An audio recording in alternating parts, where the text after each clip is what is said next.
What's up, guys? How is it going?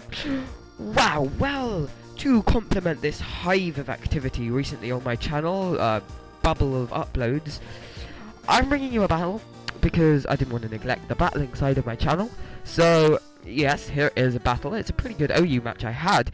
Team preview. I'm using an offensive Sun team because it's fucking fun and it's actually pretty good. Like, you'd be surprised. And his team is kind of bulky, offense, weatherless.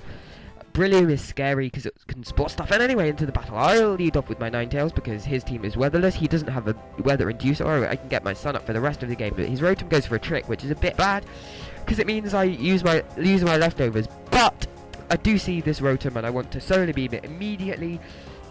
And that's pretty much dead for the rest of the game. It can't switch in when Stealth Rocks are up. So I'm going to predict a double switch into Heatran, but it didn't quite work out like that. I'll go back into my Ninetales to take any hit the Scizor wants to dish out quite well, because I resist both of his stabs and I'm relatively bulky. Now I make a ballsy play.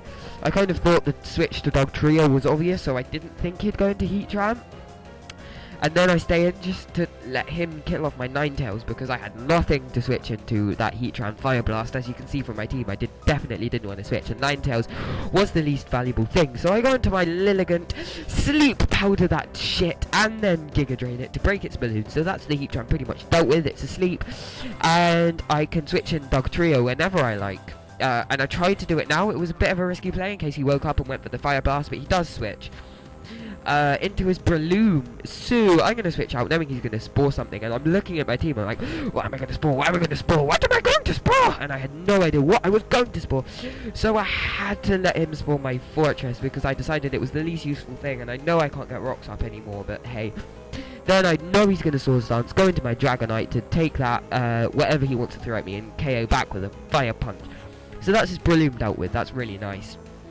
So now I play really badly around the Stomp Fan. I'm telling you that in advance. I go into my Lilligant, predicting him to go for rocks. Unfortunately for me, he goes for an Ice Shard, and that's gonna do enough to it KO. So now I have to sack something, which is bullshit because I really don't want to have to do that. So I'm gonna go into my Terrakion. I probably could have gone to Fortress, to be honest, just to bait him not to go for the Ice Shard, to go to the rocks and then switch back into my Dragonite, but I played it like this. It wasn't the best thing to do, but I should have just stayed in with my Dragonite in the first place because I can take an Ice Shard. I knew I could take an Ice Shard, I just couldn't switch it in. So anyway, I played badly around the Donphan, but I have to lock myself into Outrage to take out the Donphan, and that will do.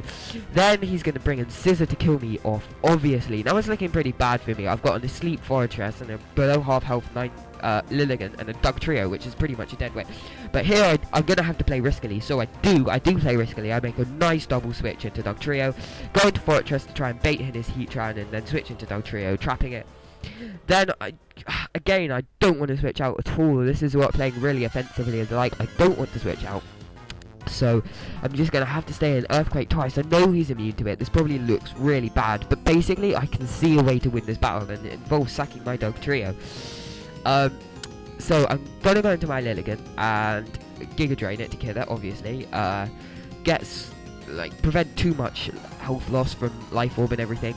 Then he's gonna go into my Skarmory, and I think I paused the video right here.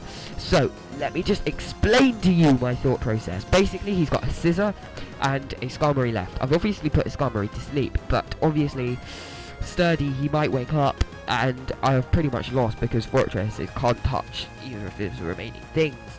So what I'm gonna have to do is I'm gonna have to switch to Fortress, who's asleep, and then as I'm gonna have to take his Skarmory down to Sturdy so that he can't stay in, switch into Fortress, and then kill it with a Volt Switch or alternative, and then because I'm in with my Fortress, who is hopefully awake by that time, he won't be able to lock himself into Bullet Punch with his Scissor. So I can outspeed with my Lilligant and Hidden Power 5, because if he chooses Bullet Punch, I've lost the game on my Lilligant.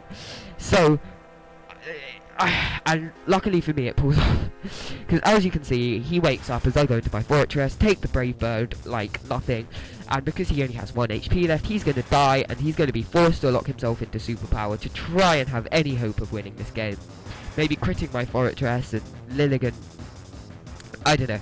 But basically it's my game by now. I'm going to wake up, going to be able to Volt Switch on his Scissor out into my Lilligant, who has the hidden Power Fire and obviously has Chlorophyll to outspeed, and he's banded, so he's locked into Superpower and he can't Bullet Punch. So that was a great game. It was pretty close at the end though. I could have lost that if I hadn't played around that quite well, but thank you. Sorry, complete vanity there. But yeah, thank you very much for watching, and see you soon. Bye!